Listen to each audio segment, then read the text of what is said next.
I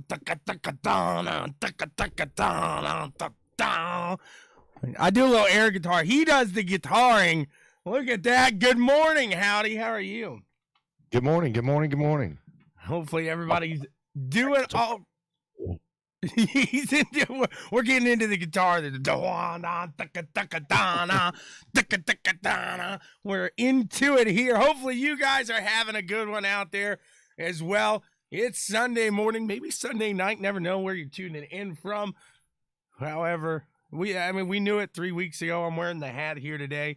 Mercedes takes the sweep here in F1 as the season comes to a close. But they didn't get the win, right? Nope, not today. Not today. They got the constructors. They got the overall the driver's title. But yeah, not the win today. So for the first time in the hybrid era, Mercedes does not take the win here in Abu Dhabi. Nice. Which and Lewis was back in the car today. Even though he said he wasn't 100%. Yep.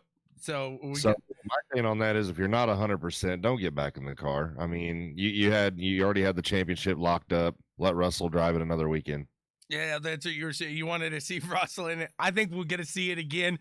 I think that really, for the most part, kind of a foreshadow into the future there, we'll say. But we got plenty of stuff to talk about today. It's Sunday. It's time for Checkers and Records here, guys. Thanks for tuning in here. We're ready. Hopefully you guys are ready too, because you know what it was. A huge update here on iRacing, and it's a little week 13 action here. I got a win in the Battle of the Little Wings the other night, as you did too. That was fun. I mean, you talk about a closing rate there. Absolutely just insane. The closing rate when you're out there, you're running a FW31, that Formula One, and then you catch up to a Lotus, you catch up to a Pro Mazda, and you better whoa it down. You better. Oh yeah, I mean, because I was watching you guys before I started racing it, and then once I got in there, I was like, okay, now I see what they're talking about. Right, Taylor, as he likes to call it, he says that the flies are out. When the flies are out, that means the smaller cars are out there. They're battling those Mazdas. And I think last night they switched to Summit Point. So if you're not familiar with iRacing, week 13 is their update week. What they do is they add a lot of new material here this week.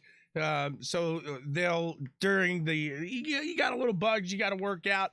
And it's kind of a, for the most part, you still got a few official races here and there. But for the most part, it's unofficial for the most week, just kind of a way to blow off steam, as you might have a little bent up frustration, something like that. So, but with that being said, with week 13, the new content, we got some pretty cool stuff this week. We got some new tracks, we got some new cars, we got the big block modified and the 358 modified, which we were discussing a minute ago. They're not bad. They're not hard to drive. I think, like you said, they're one of the easier dirt cars to drive for that horsepower. So, I want to know what everybody's favorite. Thomas, good morning here from America. It's good evening to you. Good night, really. Thank you for tuning in. So, I want to know what everybody's favorite piece is to the addition on iRacing. I was running Long Beach. I mean, they did a fantastic job with Long Beach. I was running the Dallara 01. They did a fantastic job. You talk about, now I'm gonna be honest here. I'm a huge Dallara fan, everything like that, but I like the McLaren. I like the FW31, the IndyCar, the IR18 just a little better. And the reason I say that is because the assist. This Dallara 01, no assist. No traction control, nothing. So you got to be smooth on it. Like these guys are saying right here, you got Cedar Lake. You've got, like you said, the 358. You've got the big blocks. You've got, I feel like I'm the Lamborghini, the GT. Is it a GTE or GT3 Lambo?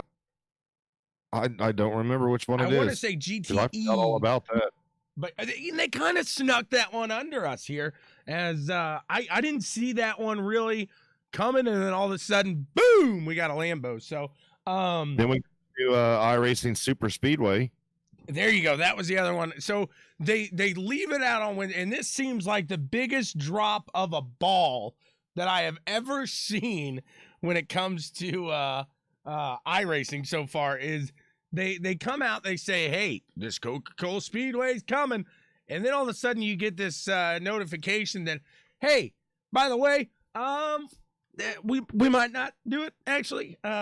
We forgot to get the okay, I guess. So it's like, how do you go about getting that far along in the stages and everything? And then, there's a little licensing.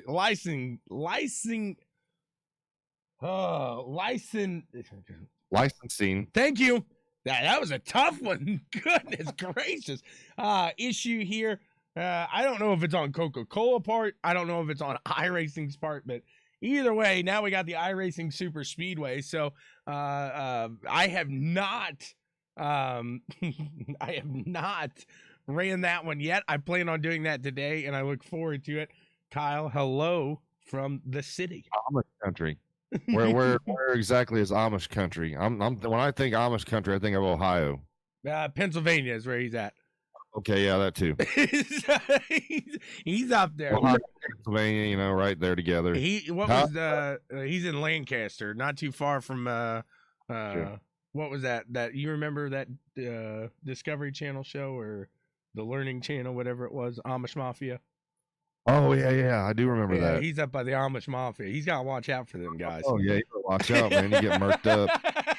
I forgot what I was gonna say. Oh, but however, if you ever go to Mid Ohio and race, I don't know if it's still there. When I went there and raced, there was a restaurant called the Der Dutchman, which was all Amish owned and operated. Fantastic place though. Anyways, but going back to the new iRacing content, I had a blast. I was on Indy by myself just running the IR01. That car is an absolute blast, and it handles like a dream at Indy. And I want to get in a race with a pack of those on Indy. So on top of that, we talk about Indy. IndyCar actually got the damage model update. So the IR18 did. So another kind of impressive deal there. And we got some tire package updates too. Oh, on a lot. Tire and aero packages on a lot. So definitely, if you guys are in an open setup ride, if you guys are running something, make sure you hop on. You give yourself time to check it out, because I have seen these guys hop on there and they're like, "Whoa, this thing don't drive the same. This thing does not drive the same." So you definitely want to make sure you got it tied in and notched down. And that's what I've heard Downing and Gentry, they've been mentioning quite often here this week, is they've been trying to get ready for this big super late model that's an open race. I think it's a money race, and now they're kind of in the mix of resetting this car because of the changes. So sometimes when they do those tire models, when they do those aero package updates, I'm sure Davin Cardwell, he's on here right now, he could tell you that's going to change your sets. Yep. And it's going to change the way you drive it sometimes. I mean, we look at Thursday night, we ran the ECRS practice truck race. And at first, I struggled with getting that truck. I thought it was loose. I couldn't get it to handle good. And everybody else thought, oh, yeah, they got all kinds. I was like, I don't get it. I think it's loose. But then had to adjust the line and everything. And then once I figured it out, I was like, yeah, these things do handle pretty good. Yeah, absolutely. I agree with you there. That's what I mean, it is. It's an absolute blast. And that's what I like on the dirt side of things with Cedar Lake. They did it again, I think, with Weed Sport. When they did that, they made a technical track. Now, I think with Cedar Lake, they have made another technical track. So really works into the kind of what people were wanting on the dirt side. I know that a lot of dirt guys, you still want that tire package. You still want your tire models, stuff like that. I get it. But with that said, I think what they're doing with Cedar Lake, what they did with Weed Sport, things like that, they're giving us all these solid packages to really race on. We asked for these multi-lane tracks on dirt to race, and I think we've got 2 new tracks that really are gonna bring out some solid racing here on the platform.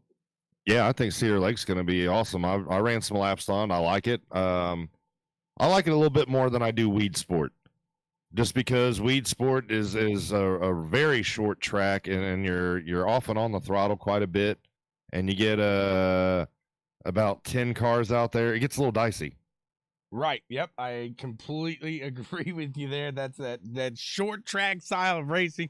But I mean, you kind of hit on it. But I mean, everybody's talking about these huge, these new big blocks, these 358s, and how well they are running, how stable they are for the new car to come out here. You've got a car here that you're fast in. And like I said, it's stable. Now, it drives like a nightmare under caution, under yellow flag. You're over here going, oh, come on, trying to fight the thing. But once you go green flag racing, you are on it there. As I really think the 358, they nailed it there. And I know what I'm about to say is going to sound crazy because I'll just say it here, but They put the best drivability parts of the street stock, and they made the speed of the UMP. So you took your 2 ends of the spectrum, and you found a very happy medium for the 2.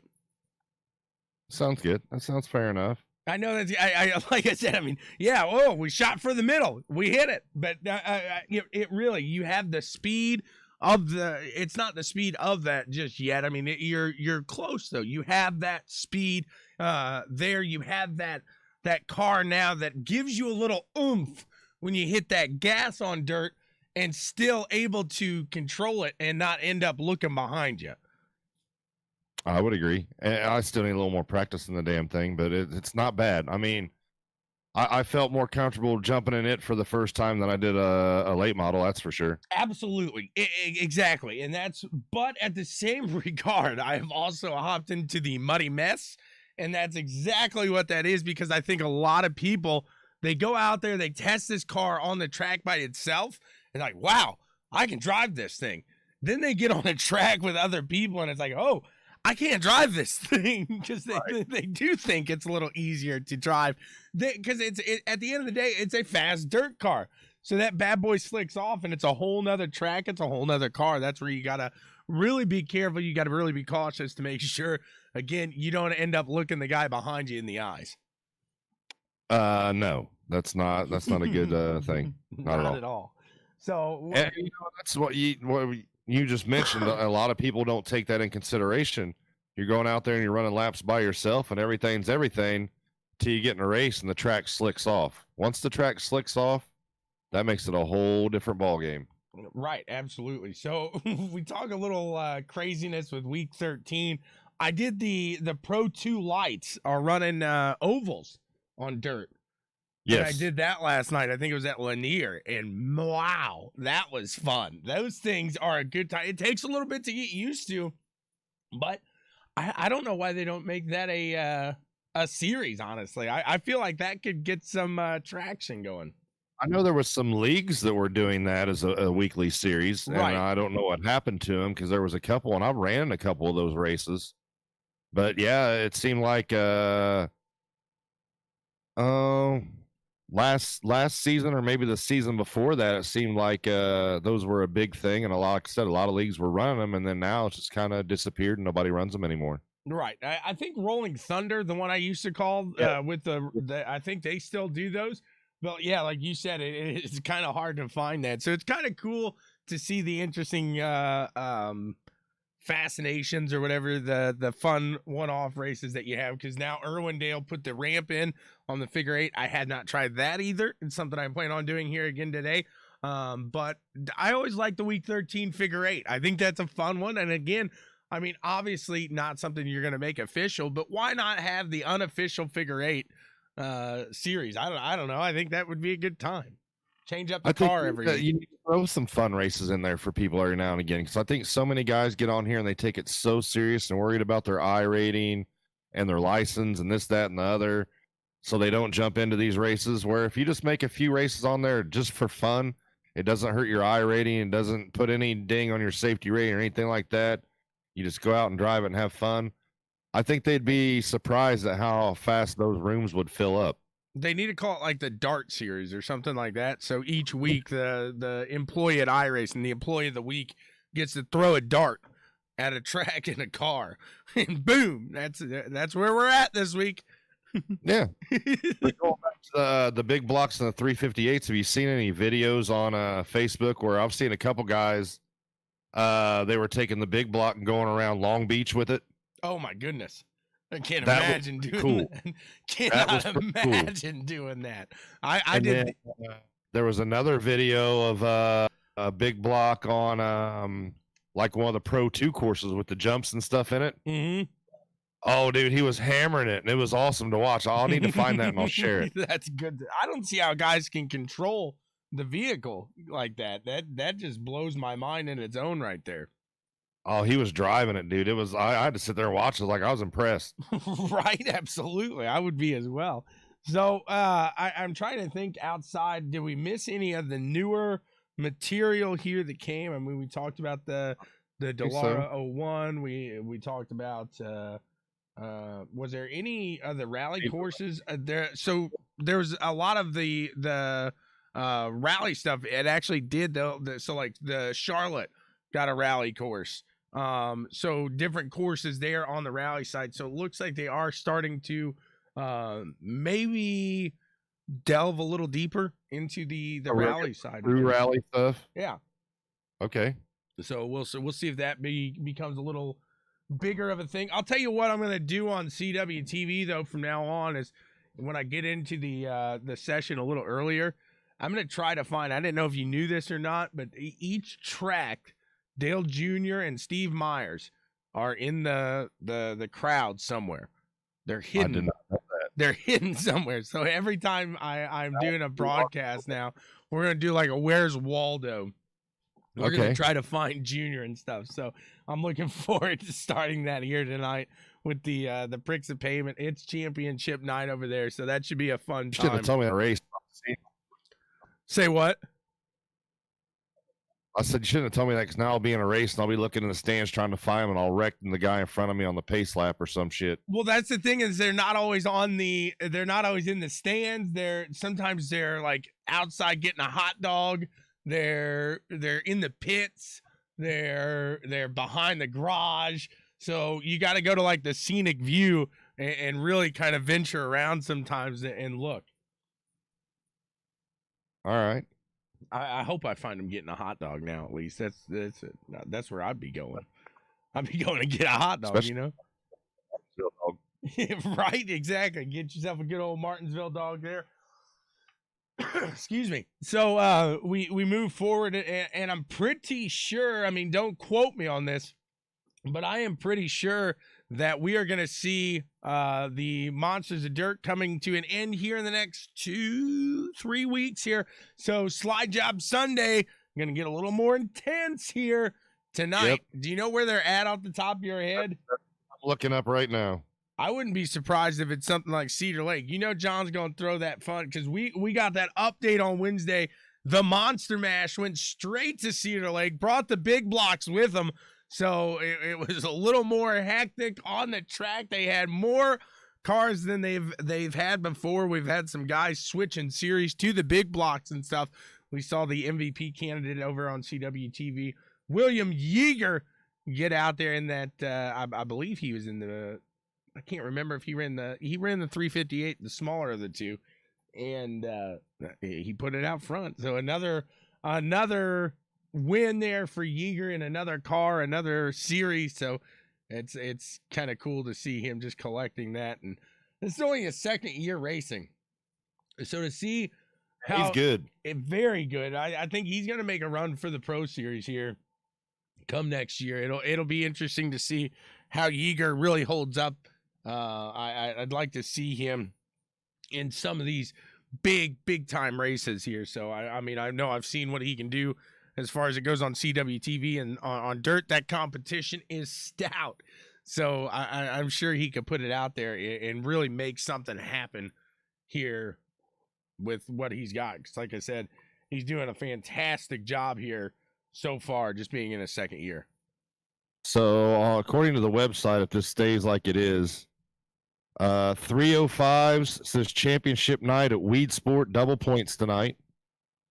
And then 360s season championship at Knoxville, double points tonight. There you go. So tonight, I said 2 or 3 weeks. It's tonight. Look at that. I got a couple weeks off and didn't even know it was coming. Surprise! Yeah, I'll take it.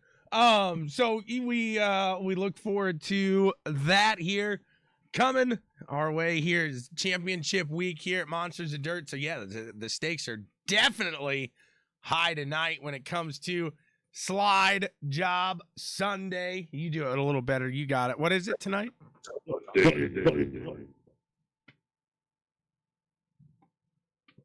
Are you there? Yep. Oh, you broke out. You got to do it again. Slide Job Sunday. There you go. That was better. Had to get the good Slide Job Sunday in there. So the 305s, 360s, going to have a little fun there. So I guess, you know, as we touch here on the final bit of iRacing, we will look forward into 2021, and everybody has their expectations on what we want to see now. So I'm all right with that, Kyle. He says this just in, and SRL extends their week by 10 weeks, extends their season by 10 weeks. It's fine with me. So all 10 weeks you're gonna be at Coca-Cola. No. So he's gonna agree with you on that one. I know he is. So let's talk real quick on 2021. What do we want to see? What do you guys want to see? What do you think belongs in iRacing? I know all the dirt guys right now, you're gonna say the tire models. You want to see tire models in 2021. Brownstown. So small, and that is something I do see happening, is these smaller local dirt tracks. You are going to see, I think each build is going to come with a dirt track here next year. I think the dirt content they know is going to sell. They know it's taken off at this point. They know they've got something that people like. So each time you're going to get a dirt track at least. But what on the asphalt side? Is there anything you can think of on the asphalt side of things that you like to see? I mean, I'm sure on the asphalt side, they're going to keep improving the tire model. I mean, not saying the model they have now is bad, but they're always going to improve on it because the tires are constantly changing, you know, on whether it be the Cup side, IndyCar. I mean, that's one thing I would like to see with IndyCar as far as on iRacing is you be able to select your compound. They just did it on the blacks or the reds. They just did it.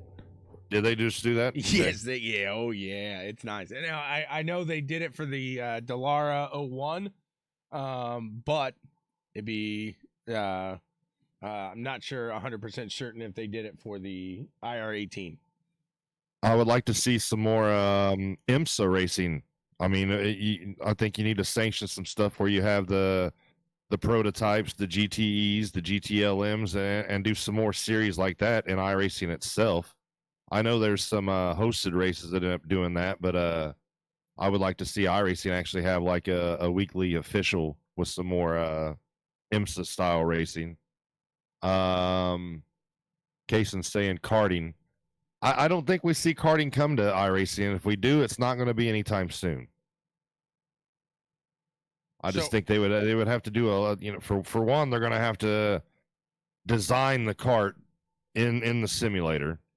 For two, they're going to have to design a lot of tracks in the simulator for karting.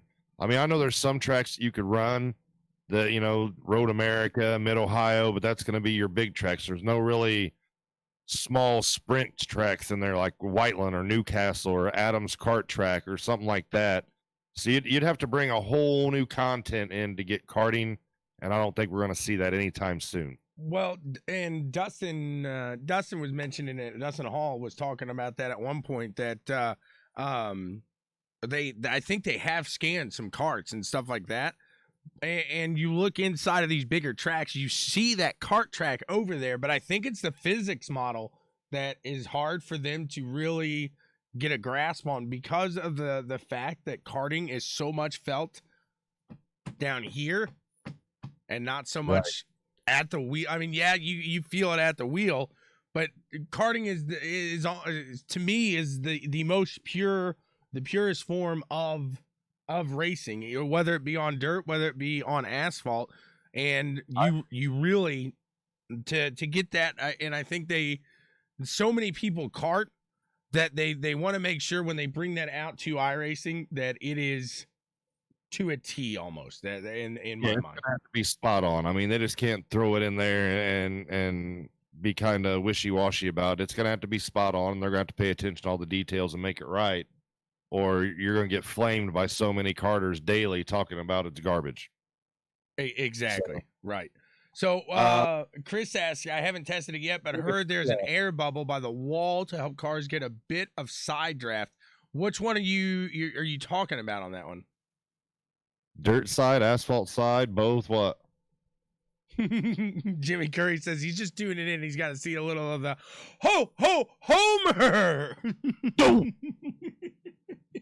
That's good stuff. So yeah, we I do think that eventually that does come, because I've talked about it before here. When you look at iRacing and you look at karting, you look at two of the entry level racing, and I know there's guys that have never tried iRacing before that right now they're trying to throw something at their TV to get me off of it right now. But as much as you like to, or you hate to hear it, iRacing is going to be an entry level racing form from now on. It is. It's as simple as that. You get people on the sim and they want to get out and they get a car. I mean, Hayden had a family history with racing, but you look, he didn't get in a cart. He went straight from iRacing to a late model. So right there, I mean, I think that goes to speak in numbers right there, that really gives that iRacing kind of that push there.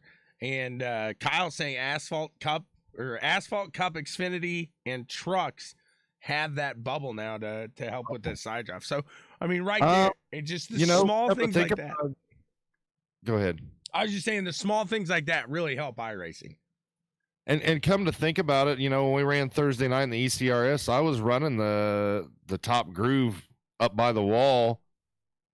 Now, I don't know if it was the air bubble helping with the side draft or what, but I was real comfortable running up by the wall, and it was handling good till, about 15 laps in when the tires started going away. But maybe that's what it was. I don't know. Right. And that's Kyle give me a hard time.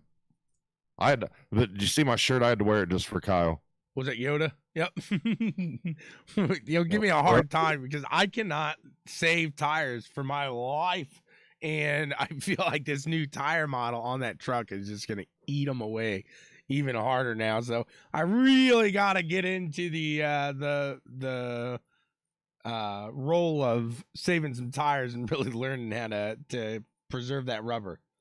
I've been working on that. And I've been watching some videos to kind of help me a little bit and give me some tips. So I'm getting a little bit better. I'll mic up. I'm like, hey, what was everybody's tire wear? Yeah, I had mine was like 68, 72, 74, 60, 69. 35. Yeah, I'm down at like 32, and my temperature's at like 390. It's like, whoa, I was melting the rubber on the track. See that lines, guy? Yeah, you're welcome. I put a lot of that down. I know one thing that's helped me, and it's just like coming off the turns. Like if it's a turn that you're breathing the throttle in or even hitting the brake a little bit, coming off the turn. I used to be bad about, rolling through and then just mashing the gas down. Now when I'm coming off the turn, I ease back into the gas, and that kind of helps save the tires a little bit. And then coming into the turn, I used to be real big on letting out of the throttle and kind of rolling in, letting the car or truck settle in, then get back in the gas. Now I'm tapping her, just kind of dragging the brake a little bit and using the brake to get the car or truck to rotate instead of relying on the tires to rotate it. Right, I'm with you. Seeing, yeah, That helps save a little bit. It could be a mix of about all of that with me because I feel like I'm doing it all wrong there. But I've had some good luck in the Mazdas this week. I'm getting back into the Mazdas, and I'm enjoying those actually. So I'll probably hop on there, maybe do one of those today or something. So looking forward to that. I'll be sprint carring it up tonight and tomorrow night with the Outcast Independent League. I got a third place finish in the 358s with Outcast on Friday. I was pretty happy. I like running with those guys. Those are a good group of guys to race with. I like how they do the silver and gold series on Monday nights on the 305s. Silver and gold. If you're not familiar with what we're talking about, the Outcast Independent Racing League on Monday nights, they do their 305s. So they do a silver series, which is kind of more like for, rookies or guys just first race with the series or whatnot. And then, what was it, last week? I think they took the top 6 out of the silver series, A main. They got to go up and run the gold series. So I think that's a pretty neat way of doing it. I like the progression on that. It gives you kind of something to drive for. I mean, if you're in the silver series, like, man, I want to get up in the gold series. So you drive a little bit harder and you try a little bit harder to get up in the gold series and race with those guys. And last week it was a good time. It was I'm trying to think. Tyler. Yes, it was Tyler was his name. I'm bad with last names, so sorry, Tyler.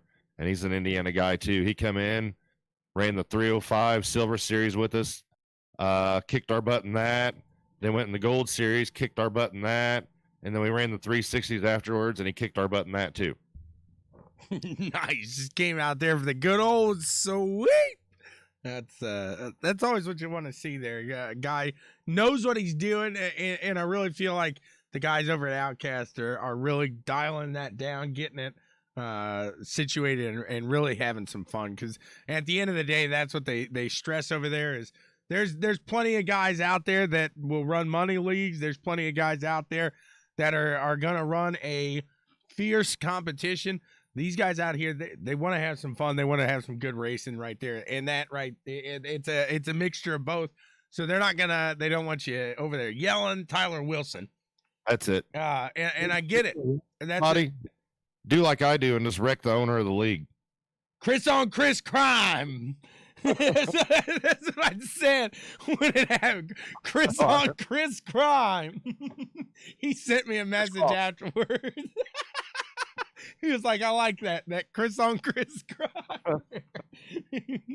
And did you see what they're doing this coming weekend? I believe it's Saturday. What they got going on? If you think you're the best 305 driver out there, you get a chance to prove it. They're having a best of the best 305 race Saturday. You don't have to pay to enter. You can come and run for free if you want to, or if you want to donate $10, it's going to a charitable cause. And if you donate to 10, that puts you eligible to win some money. But like I said, Chris said you don't have to pay to enter. You can just come and run. I don't know if it's full now yet or not. That's on CWT. That's the Monday. That's so they're backing up the 305 to, I think it's like 10 o'clock. Is that right? And they're banging it out then. So we're actually getting that done on CWTV. Is that on a Monday? I believe so. I think it was the 21st. You might be right on that because I know there's going to be like, yes, Monday, December 21st. My bad. There's going to be 2 different races. They're going to have like a 7:30 race with some guys and an 8:30 race with some guys. Yep. And then, yeah, it should be a good time. I'm looking forward to it. I'm in it. Kyle's mad you skipped his question. What? He's feeling festive and he asked, when you go to the family functions, does anybody in your family ever ask you to play Santa Claus? No, because this is the first year I've had the beard. It looks like it's almost braided. Like you've been playing with it. And there still are spots available, so come out, have some fun over on CWTV with the boys over at Outcast.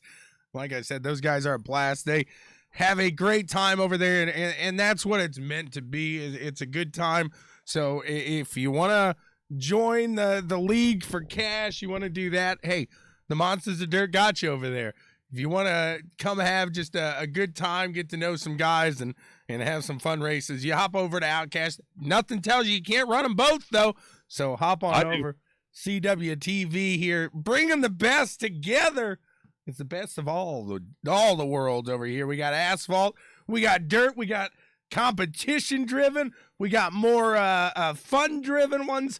It's all over the board here. So ECR, I think we need to throw up a race, a Christmas race before the next couple of weeks.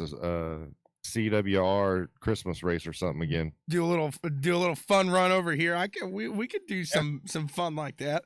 So the ECRS changing their setup a little bit on Tuesdays, as they will switch from just the modifieds.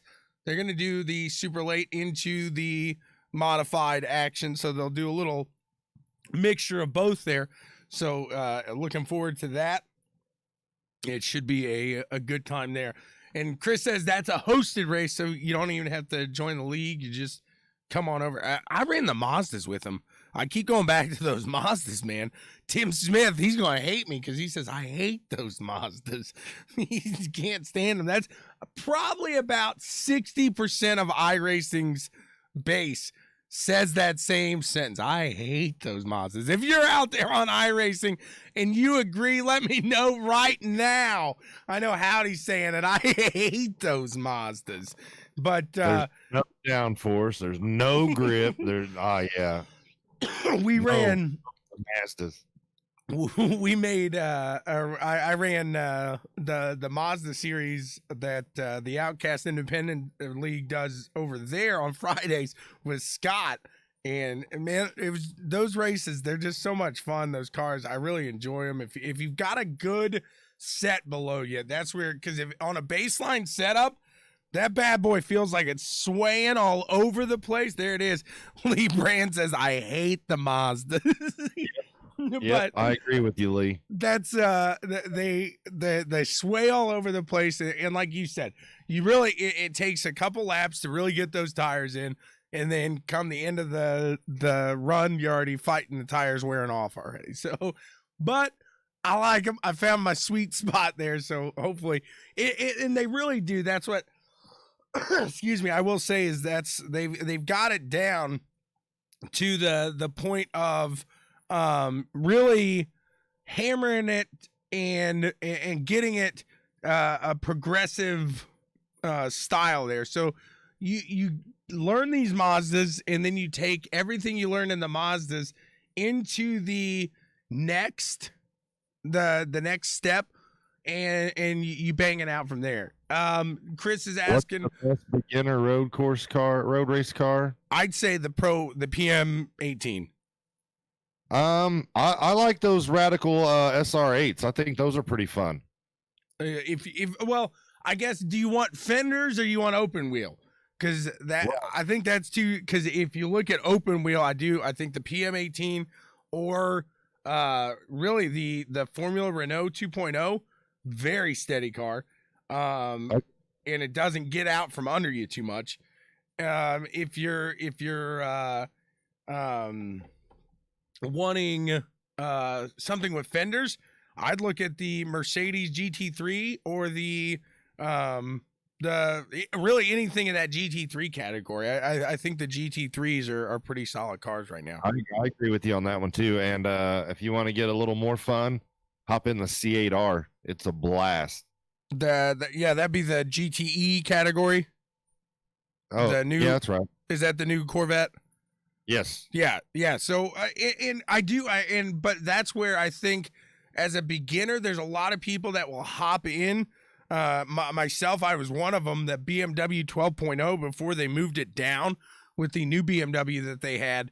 The BMW 12.0 series used to be the GTEs, and that car is just a bigger car. It's not the fact that you can't drive it, but that's what I like about the GT3s for somebody trying to get interested into road racing.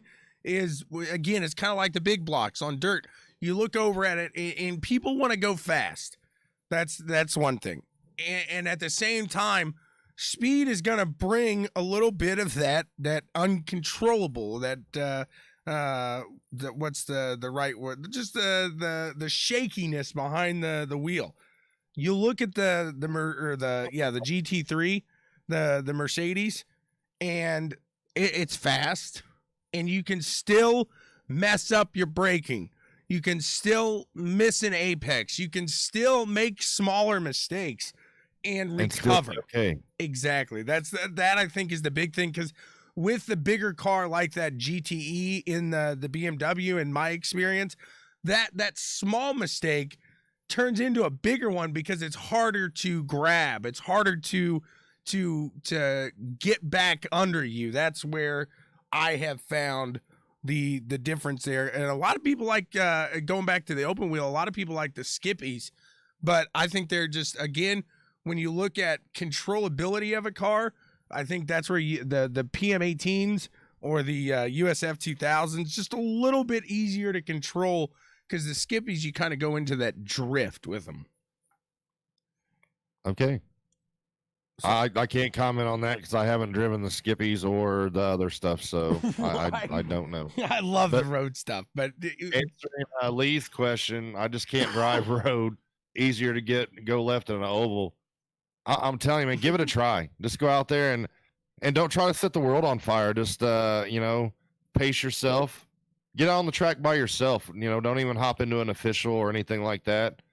Find a track that you want to learn and go out there and run lap after lap and learn that track, and you'll be amazed, because it really translates. I think if you can go out there and run some good laps on a road course, it helps you on your asphalt oval. It helps you on your dirt oval.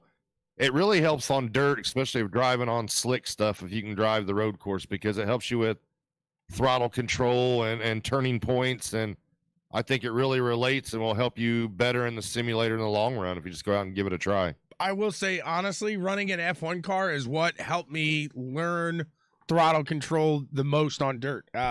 It did. It definitely, it put it into perspective for me more so, because on dirt, you can have the horsepower, and if you're not a dirt driver, you don't know if it's the speed getting you. Excuse me. You don't know if it's the handling getting you. You don't know. It's all kind of a new game for you. And coming from that asphalt side, again, you just kind of feel a little more. So you can't take a corner like in dirt, swinging a left on a super like these guys are talking about. It's not an F1 car. When you got to woe that thing down and you got to get it down, when you get back on that gas, if you're not easy with it, if you don't have that throttle control, it's real simple to tell right then, I gave you way too much throttle. Whoopsie. I just did a 720. Yeah, whoopsie. Yeah, I agree. And I think it goes hand in hand, man. I mean, if you can go out there and you can put some solid laps in on a road course car, like I said, it's going to help you immensely through all aspects of iRacing. Yep. I just agree. Go out there and give it a try, man. I mean, as far as myself and Tommy Boy, we weren't great on dirt when we got into iRacing. We're still not great on it, but we're better than what we were a year ago. And it's just, it's everybody kept telling us, because we kept asking, what's the secret to running on dirt? Everybody kept saying practice. And that really is the truth. I mean, the more you go out there and practice, the better and the more comfortable you're going to get in that dirt car. I mean, I'm still not real comfortable in a late model, but I'm way better than what I was a year ago. So I think that Daniel asking over there, is that what the ButtKicker could help with when it comes to throttle control? And maybe a little bit, because it is good. if you mock it to your setting for wheel spin, something like that, so you would feel it. But really what's going to help you on something like that better is pedals. That's where we've talked about it before, is really upgrading that pedal set, really making something work for you. Because like I've said many a times, if I just had a stiffer pedal on the G29, I feel like right there, that would improve the setup. I think if you had 50%. A load cell brake pedal, that would help you immensely. Well, I'm just saying the throttle, it's so light. If the throttle was a little heavier to just get a little more consistency out of the corner, because with the G29, especially with the F1 style of the car, you push that throttle and it's a heavier foot, you're going to get that throttle down too quick and gone. I mean, so that's where I think a stiffer throttle could really help you, because the G29 has that how do they put it? How do they put it? Like it's a rubber bushing load cell mock, I guess. It's supposed to be a load cell feel. So that right there. Now see where I have the V3s, and on my throttle pedal, I actually put the damper kit on my throttle pedal, so I have like a shock on my throttle pedal. Night and day, man. I mean, that makes the throttle control so much easier, because you have a little resistance, but not a lot. I mean, it's not stiff to push, but there is some resistance there. And then, like I said, having a load cell on your brake pedal, guys, if you never ran with a load cell brake, you can't even imagine what I'm talking about. It's night and day difference when you have a load cell on your brake pedal. Yeah, sure. Because instead of, like your G29s, for instance, they're going to run off a potentiometer. That's what's setting your brake points, is a potentiometer. Where a load cell on your brake pedal, it's not going by how far the potentiometer turns. It's going by brake force. There's an actual cell in there that reads the force you're putting on the brake, and that's going to apply more or less brake. So it makes it more like a real feel brake pedal. Right, exactly. And that's kind of the benefit, obviously, to something like that, compared to the true feel is what they call, I think, the G29. Excuse me. And that is more so the that rubber bushing that I'm talking about, that feeling that has that sponginess almost. So that I think is where definitely in road course racing it's going to help. Now, I go back up to Mike Smith's comment, and he's talking what got him into road course racing originally was a cup race at Daytona. Daytona's road course race is a very fun road course, but yes, I can't imagine my first race being a cup race at Daytona's road course and being like, man, I got to get me some more of this. This was so much fun. When I was done with the cup race, being a road course driver with the NSRL, I was done. I didn't want to run Daytona for a while. I was sore. That takes a lot of work, a lot of effort. So you take that, you go run an Indy car there, you go run a GT3, a prototype. I mean, anything that's meant to run on that track. And wow, it's just like, oh, this is what it feels like. Not, come on, baby, get in there. I think we need to get a team together for 24 hours of Daytona, because I would like to run that with you guys. I think it'd be fun. I really don't even care what car we run. Of course, I'd love to run the C8R in that race, but if we don't, I'm not really particular. But like you said, the Daytona road course is a fun track. I think it's a blast to drive, especially coming off the trial into that first turn. You're woeing her down. Oh, yeah. And that is a great passing opportunity right there. You can get by so many people by out deeping them in that first turn. And then another one I like is the chicane on the backstretch. I think that's a blast. You got to know how to out deep them, though, because that's something people will try to do and end up taking 3 cars out because they go, whoop, boom, just nail them then. So yeah, it is an absolute blast there. And I know the guys over at ECRS, myself, there's like 2, maybe 3 teams going to be put together for the 24-hour series here. I know myself, Scott, we were talking, we obviously want to do Daytona. We'd love to do Sebring, and the Nürburgring 24 hours, almost a given there for us again. And Scott and I are ready to take on that night shift and do it all up again. If anybody's looking for a driver for a 24-hour race, and if your guys are full, I'm available. No, like I said, I think there's like 2 or 3 guys there's teams getting together in the ECRS. This is an oval asphalt league, and they see us running these road courses. That's what I'm telling you guys. Go out there. If you've never tried a road race, week 13, Little Wings, Battle of the Little Wings. Get yourself in the archive. Pro Mazda, it's a freebie. You might not have, if you're not a road racer, you will have to probably invest in some tracks. I will say that because the tracks, there's not a lot of free content when it comes to the road courses. But at the same regards, I don't think you're going to be disappointed because a lot of these road course tracks, they come with 3, sometimes 4, 5. I know Nürburgring, heck, there's 9 different tracks you can run. And I'll tell you what, Lime Rock is probably the best example.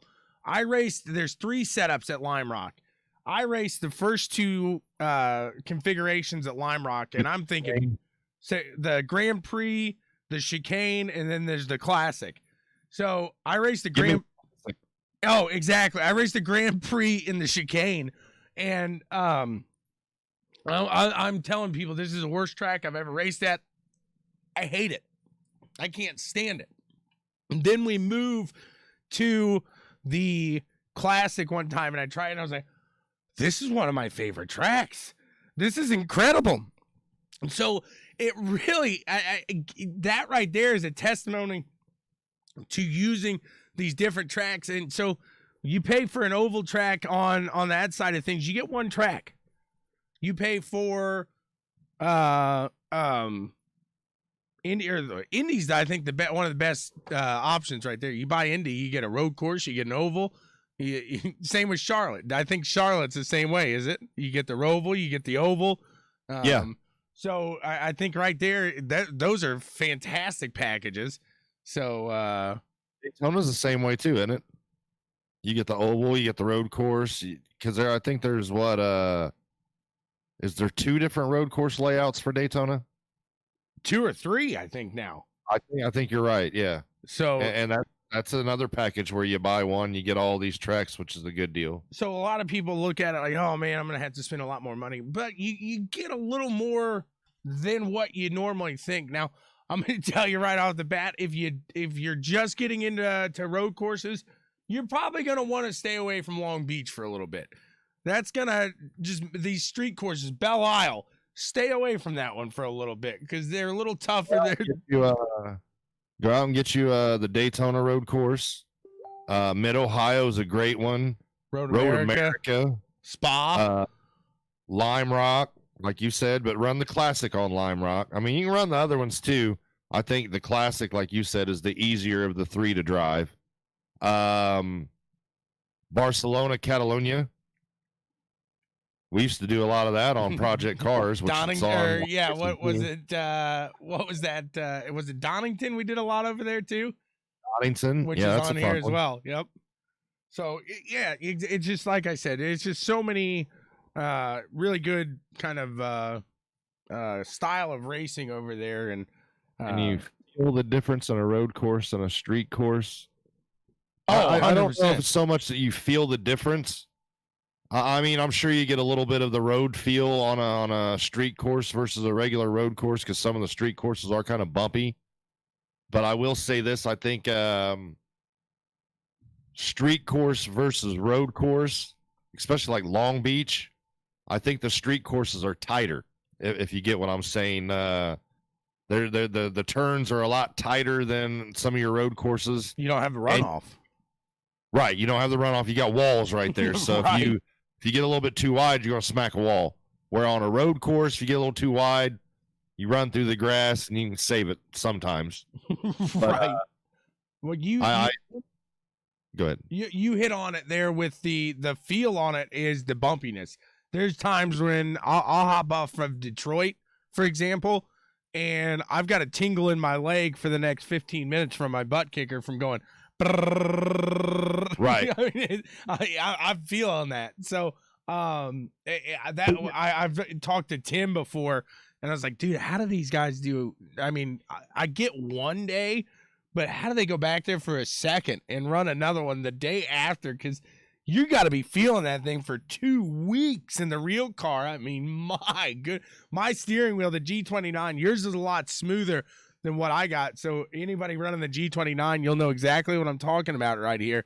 But you feel the wheel, and it's going as it's going down the straightaways just because you're going. So you definitely feel exactly. But let's elaborate on a comment that was earlier about the butt kicker. So, going back to the butt kicker is also a great tool to help you learn some of these tracks, especially on a road course track. So if you want to go out and learn road courses, and if you have a butt kicker, and you do you download that was it Sim Vibe, right? Sim Hub. Yep. So you can go into Sim Hub and you can control what aspect is really going to make the butt kicker vibrate or go crazy, whether it be tire spin, wheel slippage, braking. There's a lot of different things you can set up and will help you drive that road course. So, if you're coming off a turn and you're getting back on the throttle too hard and you're spinning the wheels, the butt kicker is going to let you know. So then to come out and be a little more ginger on the throttle and roll into it.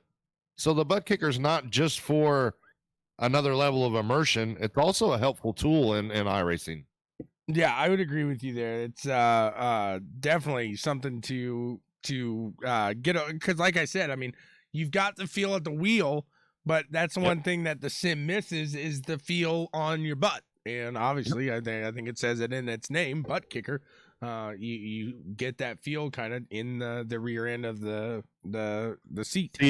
Driving, if you will. Right. So definitely helps out. So I'm trying to think here. We move into a little bit of real world talk. IndyCar. IndyCar. You got Ferrucci signing a deal, stamping the line there with the Xfinity team.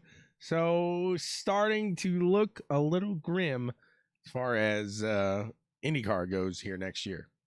And I hate that, man. I really like Santino being in the IndyCar side, and I've been a fan of Santino ever since he stepped into the IndyCar side. And I hate to lose a driver like that to Xfinity, but I get it. I mean, I guess he thinks that's what's best for his career at this point. You can't be mad at him. I mean, you got to go where you feel like you need to be, but I just hate losing a driver like Santino Ferrucci in the IndyCar series. I love to watch him. I thought he was a great driver, a great competitor. And I thought there was a lot more that we could have seen from Santino in IndyCar. I agree. And I think, though, that kind of comes from him not getting a high caliber ride. So he probably, I think he waited. The fact that he's just signing this now is the truth there, that he did wait. He waited around. He tried to get somebody to take a chance on him, and unfortunately nobody hopped out there to take that. So he finds himself out of IndyCar for the most part. I think he still got that opportunity there to run with Coyne, but I think he sees himself as a better driver than that, and he sees himself at this point, I'm going to get stale here, or I'm going to keep progressing somewhere else. And whether that be an IndyCar or another series, I need to get out of this seat right here. So like you said, it is unfortunate. Hopefully now Coyne is able to find somebody there. We'll see how that goes. Yeah. So that's going to leave another spot open for IndyCar. And speaking of spots and rides, you posted a post this week. We got a big announcement coming to IndyCar for one race. Yes, Juan Pablo Montoya, the two-time Indianapolis 500 champion, gets a ride, but not at the normal seat that we've seen him, not that Chip Ganassi, not that Penske ride. It is a ride with Arrow McLaren, Sam Peterson, Schmidt there, or Sam Schmidt Peterson, sorry. So it's kind of a full circle deal here. I think McLaren's really nailing down right now. Obviously, Juan Pablo's bringing money. I think that's just in the end gonna help the progression of this car. Not just the car, the team. I think they're wanting somebody, a veteran like Juan, to come in here and kind of give them an assessment of their team. You figure Juan's been in F1, he's been in NASCAR, he's been in IndyCar, he's been in IMSA. Come in here, kind of give us what you think and any changes that you can see that we should be doing to help our team progress. Right, absolutely. There. The hair dryer. I knew somebody was going to say it. Absolutely there. But especially a team that is this close to really breaking that ceiling here at the 500, because you've got the guys now that have shown to really be up there, be in front. Both Felix, both Pat O'Ward know what they're doing now when it comes to this IndyCar. Now you need to take that and really progress with it. So I think this is what gives you maybe over that line here with Juan Pablo in for the race. Is he going to win? No. Is he going to help Pato? Is he going to help Felix? I definitely think so. I do too. At first when you posted that, I was like, why? And then, I really sat back and got thinking. I was like, okay, if Juan can come in there and do what you hired Juan to do, and that's kind of like I said, mentor, give some advice. I mean, he is a 2-time Indy 500 winner, so what you need, that not really shoulder to lean on, but that kind of coaxing and coaching to Pato and even with Felix. I mean, Felix is he's a veteran, but not really. Right. Absolutely. So, and when Felix was at Ganassi, you had Dixon and you had Franchitti. Yep. To if you were struggling, you can go talk to them. Where Arrow, McLaren, Schmidt, Peterson really doesn't have that yet. Is Jill DeFerrin still with them? Yep. Okay, so you do have Jill there, and I believe. No, Jill, Juan wasn't at Penske when Jill was running. He was, Juan was at Ganassi, and then he was in F1 while Jill was running, I believe. He may have just been Ganassi, because by the time he got into F1, I think Jill DeFerrin was probably out of racing then. So, but yeah, I do. I think it's a solid run there. They got a good chance. Where's Lyondike at? He's Carpenter, isn't he? Okay, I was gonna say I knew he was somewhere across the paddock. I just couldn't remember where. So, but yeah, so you possibly get this guy, like you said, and in the big picture, McLaren's looking like we've talked about many a times is the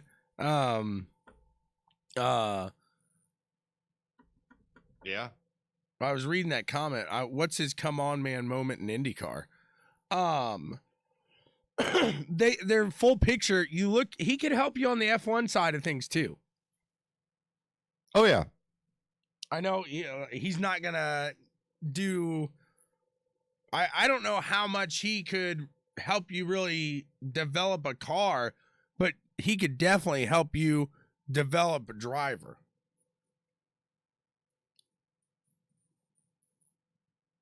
You're breaking up there. Yep, lost you. There we go. There we go. All right. So no, yeah, I definitely think he could develop a driver for sure there. Oh, I agree. Like I said, at first I was kind of like, why? Now that I look at it and look at the big picture, I definitely think it's a smart move bringing JPM in there. And I mean, we talked about it last year. McLaren's here to play. They're not here to just be like, a field filler. Right. They're here to go after wins and championships. Yep. I agree with you there. And we looked down the field at a former McLaren driver that is now out of IndyCar, but looking into IMSA now for his ride is Oliver Askew. Sways over. He's got a ride for the 24 Hours of Daytona race down there here in a few weeks. Another guy that has got a ride there is Simon Pagino. He will be teaming up with the 48 team, the Ally. Okay. So it'll be interesting to see Johnson, Pagino. I don't know who else is on that team, but it should be a good run there. The 24 Hours Daytona really looking to be a pretty stacked race this year. Yeah, and if you've never watched the 24-hour Daytona, you definitely need to check it out. It's a very exciting race. We're big IMSA fans, and I enjoy that style of racing. I like the sports cars. Yep, absolutely. I completely agree. Let's see, say, who is the team with the hottest team building personnel in IndyCar? I mean, so far, if you look at it, I would say it's Ganassi. Yeah. I mean, you've got a champion, Dixon, still driving. And he's definitely helping these guys. And then you've got a champion with Dario. And you've got the boss. That right there. You could look down at Penske and you could say Mears, the combination of Mears, Cindric, and Penske kind of could top that. Too. But I think with Penske's he's a foot out of his own team right now. And is it bad? No, not necessarily. But I think that's where it gives Ganassi kind of that one up maybe, because he is right there. He is invested in it and he's ready to go. So keeping with that IMSA run here, I think you gotta look at Ganassi next year. Speaking of IMSA, speaking of Ganassi, you've got Magnussen that makes his final run in F1 today. Does a little burnout there, does a little donut action, I believe, with Lewis and Bottas at the end, and he waves goodbye to F1. I think we see him compete here quick in his sports car run. Yeah, I agree. And to answer, will there be a dynasty team in the 2020s? I don't think so. I mean, are you looking at just one series or across the board? Even if one series, I don't think with the regulations that are coming into racing, I don't think we're going to see a dynasty team in 2020s. No, I don't either. I don't think you see it in F1. I don't think you see it in IndyCar. I don't think you see it in NASCAR. I think it's, I think with the new rule changes in F1, I think kind of the dynasty era in F1 is gone now. Right. That's what they're trying to eliminate, at least. So yeah. You look at 2010 through 2020, no doubt, hands down, Mercedes dominated that. You could look up IndyCar, really, that in that run was dominated by three teams out of what, 8? 9. So we'll see how that plays out. So I was reading Mike's comment there. Yeah, I was a league IMSA style on oval, Cup cars, Xfinity, Gander trucks on a track together. We've done those fun run deals like that there as well, and that is pretty fun to do. And on the dirt, obviously they got the old Monster Mash there. The Monster Mash. Anything else? Anything else you want to touch on here today? I think I think we covered everything. We'll throw it out again that Kart Week Daytona. We're just a couple weeks away. I've seen Asher and parents had the cart out there today doing some practicing because it was a nice 60 degree day here in Indiana. So, yep, absolutely. Good luck to everybody getting ready to go out there. Be safe heading out there. Get ready to go through some protocols, stuff like that. Make sure you read up and know what you got to do before heading out there so you don't get out there and say, whoopsie. Whoopsie. So, and absolutely, AC Chummy got second place in that ECRS fun run there. It was street stocks at Charlotte. So, Chummy getting it done there, and we'll have a lot more fun over here with Chummy Motorsports. Oh yeah, and going forward, just Chum Dog's one of our racing buddies. Absolutely. Look forward to everything that Chummy Motorsports has coming out. I think I'm going to put a week 13 little video out here today. I'm getting all my good stuff put together from the runs here this week, and we'll see. Maybe I'll start putting out a Tommy Boys Racing weekend racing here. I'm working on a blog, which I might need your help on. Hey, not a problem there. Not a problem. We'll get it out there. We're always putting out some new fancy stuff here on BW Sports One, www.bwsports1.com. Check us out for all the fun, excitement. Us here, obviously. CWTV, the boys over at Black and White Sports. Super kicking it with Steven. It was Steve. Dynasty Bros. Everybody. We got loads of guys throughout the fun and excitement going on over here throughout the network. We're growing. Grow with us. Come on. I hear rumor that the One's got something cooking up here. Yes, you're right. A new the state in basketball. So with the commissioner, the One. The commish. So it should be a good one there. That's his passion there. So if you guys like basketball, you guys like that fun. I keep saying fun and exciting, but it is. It's always fun and exciting. If you like that round hoop, round ball, if that's your deal in the winter, maybe you like to watch something other than racing. Hey, people like it. Hop over there. The state of basketball as well. Should be a fun one. Combat Zone coming as well too. Like I said, loads of stuff. It's all new. Here we grow. Watching the bare knuckle fighting the other night. Say what? Did you watch any of the bare knuckle fighting the other night? That's brutal, dude. That stuff's wild, isn't it? That's brutal. I don't know. I was like, whoa. Yeah, brutal. Guys, thank you so much for tuning in here to CWTV. You guys are the best. Anything else you want to add? Nope. Just keep it shiny side up, and we'll see you guys out on the track. You guys have a